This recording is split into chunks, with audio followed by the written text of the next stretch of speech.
this week has seen South Sudanese President Salva Kiir offer to help mediate a political transition in Sudan after the fall of autocratic President Omar al-Bashir to weeks of popular protest. Plus, Mauritanians are set to go to the polls on the 22nd of June to vote for a successor for President Mahmoud Ould Abdelaziz, who is stepping down after his second and final term in office. This is Africa Focus. Here's a peek into the stories set for today. In South Sudan, a radio station struggles to stay independent and on air. Celebrating the 2011 Arab Spring, an art exhibition immortalizes Tunisian revolution. Cashew waste strikes gold. Benin looks to cashews for growth. I'm Lenny Rashid, and our sign language interpreter is Teresia Washira. Before we get into the main stories, let's take a look at the news that made the headlines around the continent. Thousands of medical professionals protested in Khartoum on Wednesday, demanding better healthcare services and basic human rights for the Sudanese people. Doctors took to the streets chanting revolution, freedom and justice as they voiced their demands to the ruling elite, whom they believe have monopolized the healthcare system. Doctors were also protesting against the increasing privatization of hospitals and medical care services. Following weeks of demonstrations kindled by soaring food costs, high unemployment and increasing repression, 75-year-old Omar al-Bashir was overthrown on 11th of April by the military 3 decades after himself seizing power in a coup. But the Sudanese group that led protest against deposed al-Bashir called on Monday for the transitional military council that has taken power to be disbanded and for a new interim civilian ruling council to be formed.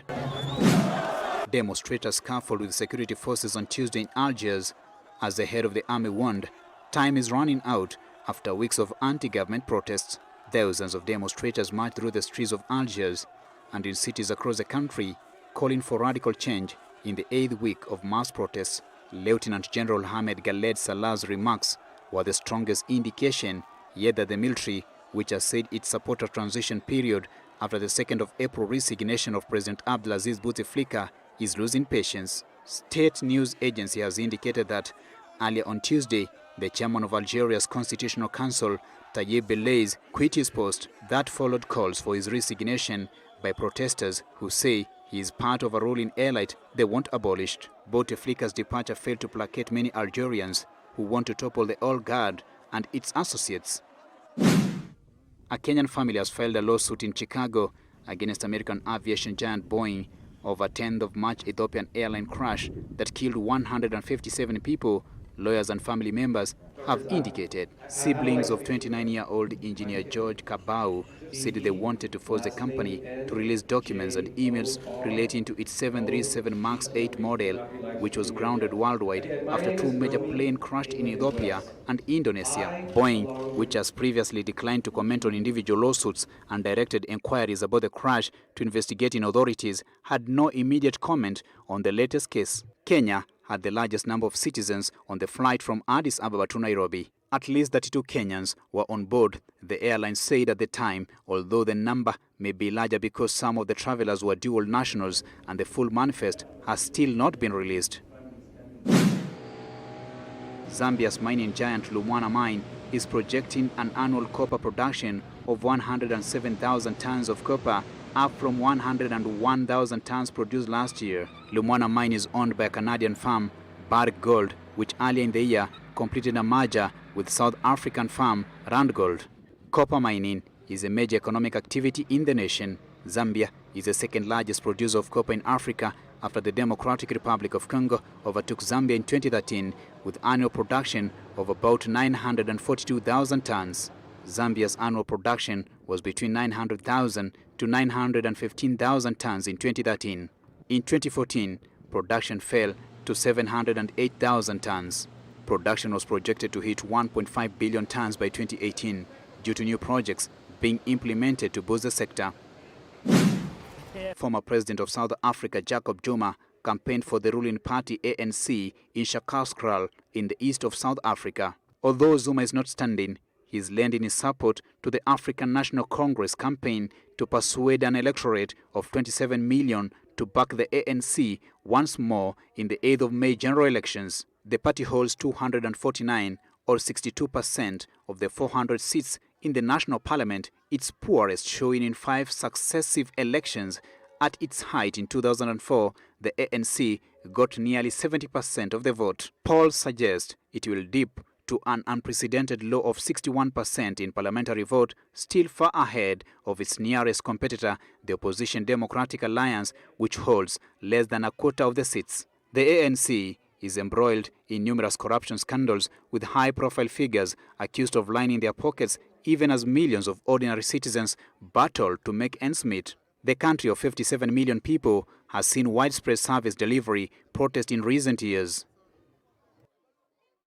According to Reporters Without Borders, South Sudan is ranked 144th out of 180 countries on the World Press Freedom Index, which is a one-place improvement from last year. Since 2011, at least 10 journalists have been killed in the country. iRadio is the only independent radio station in the war-torn country. Its journalists have to walk a fine line between delivering credible information and not running foul of the government. South Sudan iRadio journalists have been threatened, pulled off the air and forced to cower in hallways as bullets flew outside their studios.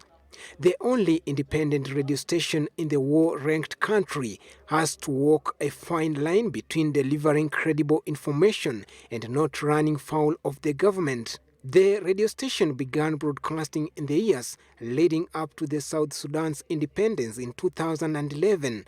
Then in 2013, war erupted as President Salva Kiir and his former Vice President Riek Machar fell out. In 2016, a peace deal fell apart and Juba was hit by 3 days of fighting, concentrated in the neighborhood of Jebel, home to Machar's headquarters and the iRadio studios.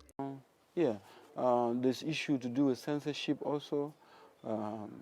Media itself are censoring themselves so that they avoid having problem with the authority. The authority is there also threatening and harassing journalists as they do their work. According to the station's manager, iRadio has about 1 million listeners out of an estimated population of 12 million in a country where few have access to radio, this making it challenging to disseminate crucial information. South Sudan has around 60 indigenous languages, no electricity grid, and less than 4% of people have internet access at home, according to the International Telecommunication Union. A 2017 study by humanitarian organization REACH found language and literacy to be the greatest barrier to news in the world's youngest country. Radio is the main source of information, while in camps for the displaced, loudspeakers are also used. In South Sudan, the study found out that one of the most frequently cited emergency news sources was gunshot to communicate information. But the fear is that here there's a possibility that anyone can do anything but you. That's why you see some journalists choose to run away, because if you are threatened, somebody texting you, text message threatening you. So if you see it's a risk to your life, you can just decide to run away. iRadio is the only national broadcaster to provide a digest of the week's news in several local languages. South Sudan also has the United Nations Radio Miraya, Radio Tamzuj broadcast from outside the country, the Catholic Radio Network, and dozens of small community-based radio stations. In a country where 70% of the population is illiterate, newspapers are barely read outside the capital and face their own challenges. Last year and this year, there are no much harassment of journalists, there are no much intimidation, there's no much arrest. So basically, as of this year, I have not had any report of any journalist being arrested, but threats are there.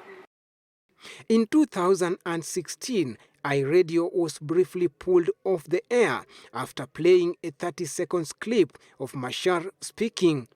Nowadays, instead of playing voice recordings of opposition leaders, iRadio simply paraphrases their statements. More difficult to get around is the insecurity. Journalists are unable to leave the capital or maintain towns to report. To cut costs, the station has reduced newsroom staff and installed 200 solar panels to reduce roughly by half the money spent on fueling generators every month. According to Reporters Without Borders, at least 10 journalists were killed in South Sudan between 2014 and 2017.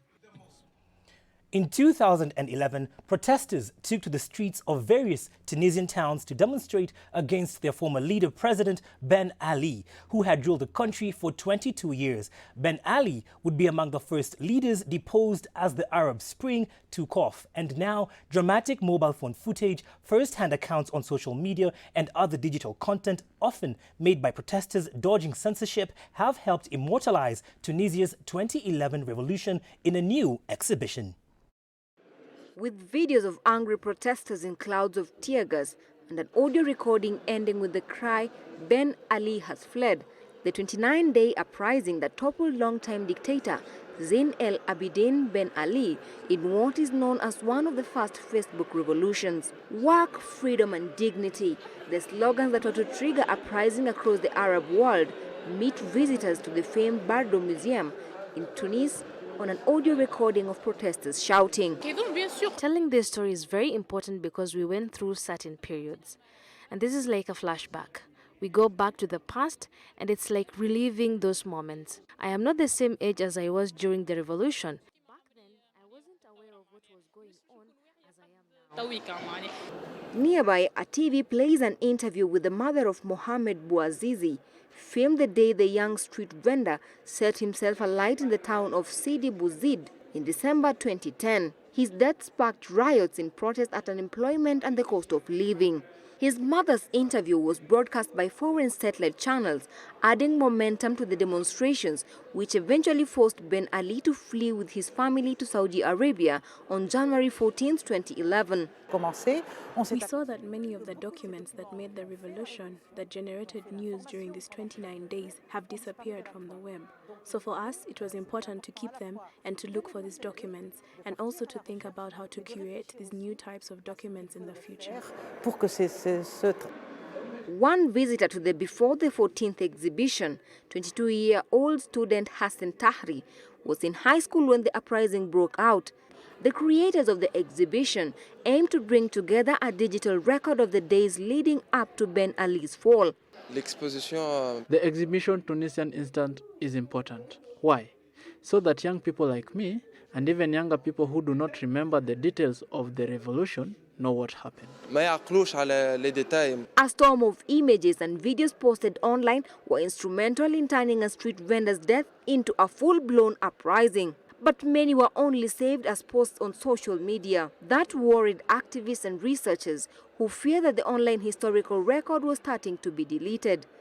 In response, they set up a collection of NGOs and worked with institutions, including Tunisia's National Library, to preserve the material.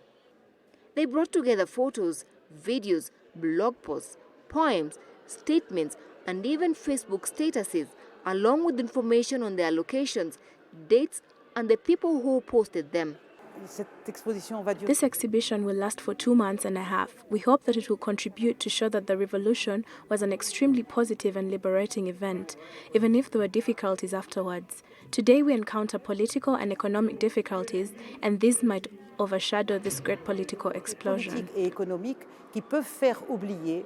The exhibition, which will also go on show in the southern French city of Marseille later this year, includes materials of protest dating back as far as 2008 through to the mass protest of early 2011. Conciliating memory and history is absolutely exceptional for us. Usually people either work on memory or they focus on history. Well, to prepare this exhibition, we're working on these two aspects, which of course are different, but here we find that they are complementary. Tunisia's democratic transition has been held up as a success story in a region since rocked by uprisings and war. But unemployment in the North African country remains high, and Tunisia has faced a deadly jihadist insurgents. The exhibition venue itself was the site of the massacre in 2015 when two jihadist gunmen opened fire, killing 22 people. Coming up after the break. Luthier sets the tone for Cairo's music scene. We strum the guitar with Egypt's music supremo. We're about to take a water break. Don't touch that dial. Keep it switched.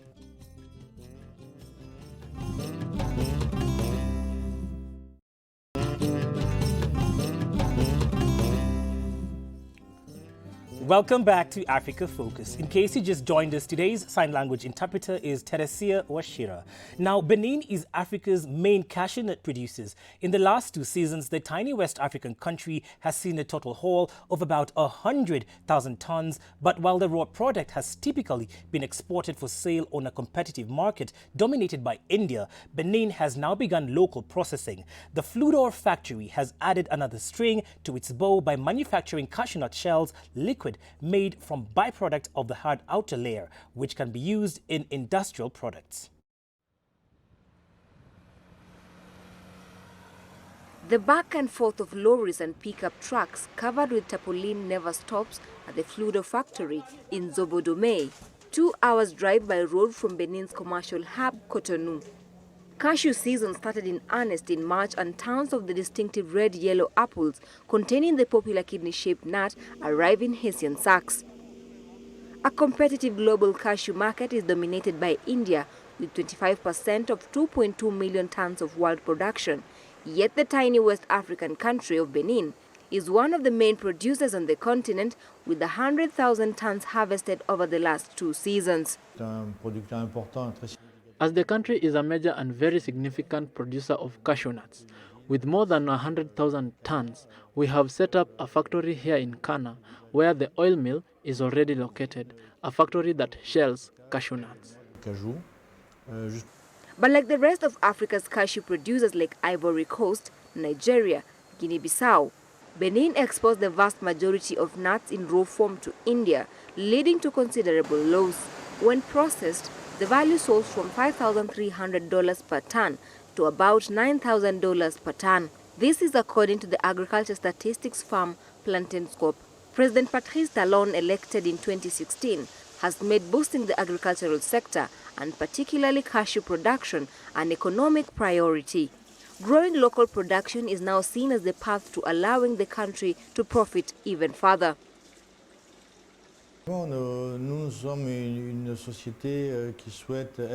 We are a company that wants to be environmentally friendly, and we were repelled by the idea of producing something that we will then have to release into the atmosphere or into the ground. So we looked for the technology and found it. The edible almond represents only 22% of the nut, with the rest typically thrown away. But things are now starting to change. A dozen local companies in northern and central Benin already use cashew apples, a yellowish-red fleshy peduncle just above the nuts, turning them into fruit juices. What had long been an informal trade is now a formalized production, manufactured for the last 2 years by American NGO Technoserve, boosting manufacturing from 30,000 bottles in 2017 to 200 in 2018. The Fludo factory, a subsidiary of the Nigerian food giant TGI, wants to go even further by manufacturing cashew nut shell liquid made from a byproduct of the harder outer layer. Other companies throw the cashew shells into the wild, which is very polluting. But we recover the shells, we produce and also others. And we extract an oil, a liquid that is important for certain niche markets. According to the Cashew Export Promotion Council of India, the oil made by crushing the shell can be used in industrial products, including brake linings, paint, and liquor. As such, it is seen as a more natural alternative to chemicals. TGI's CNSL manufacturing unit takes up a small part of its 15,000 square meter factory, where rambling machines turn at full speed. A pile of brown cashew shells are stacked high, waiting to be processed, while about 600 locally recruited women are at work shelling, sorting, removing the film around the almond. The complex machines imported from India are manned by staff supervised by Vidon Kumar, an Indian engineer specializing in CSNL, brought in to oversee the operation since it started last year. As small producers, small cashew harvesters, we really didn't know what was happening, how the buyer used the cashews.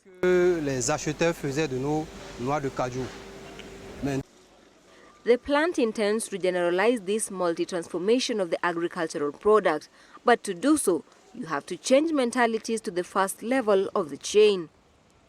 Tucked away on the ground floor of an old building in Cairo's Zahra El Mahdi area lies a dimly lit workshop that one can't help but feel at home in. This is where Adel Sakr works his magic. The 58-year-old guitarist has been known to be the Egyptian music scene's go-to guy for guitar repairs, maintenance, and exclusive purchases that would rarely be found in any other Cairo music store. Egyptian guitar customizer Adel Saki is keeping his childhood passion for the instrument alive in his dimly lit workshop in Cairo. The luthier opened his workshop in 2006 and has since then fixed thousands of instruments and put vintage guitars on display for enthusiasts to enjoy watching. Many told me it is a passion. And I truly do love working on guitars. I love repairing them and building them from scratch. I used to make guitars before, but unfortunately, we had to stop in Egypt. Mostly because all the elements from which a guitar is made have to be imported from abroad. The 58-year-old musician was fond of working with wood since he was a child. He would roam the streets to search for a piece of wood to cut. It was a joyful moment when young Saki created an instrument with one string and actually had a melody. My hand is used to working with wood since I was a child. When I grew up, I found out that I want to play with wood. I started playing guitar when I was young. I brought a big piece of wood and put 6 bolts at each side and put the line of fishing rod in between. It made this tan-tan sound and I was very happy. Saki had a degree in music and followed his dream all the way to Germany, where he studied and worked in a local workshop for 11 years. Upon his return to Egypt, he launched his workshop where he fixes guitars, and while he used to make them from scratch, the process became very costly recently. It is tempting to be naturally drawn to being a craftsman, to dismantle things and put them back together. These things become very clear in childhood. As children, many of us like to dismantle things and put them back together. But when we get older, we become very skillful.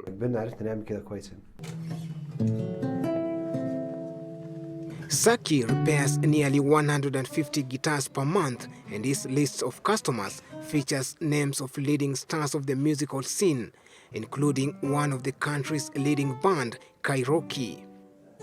On Africa Focus, we love hearing from you, so make sure you get interactive with us on our various social media pages. Remember, you can view this program along with a wide array of other programs on DSTV channel 268 and on ASAN channel 138. On behalf of the entire team here on Africa Focus, thank you for keeping us company on this exciting journey.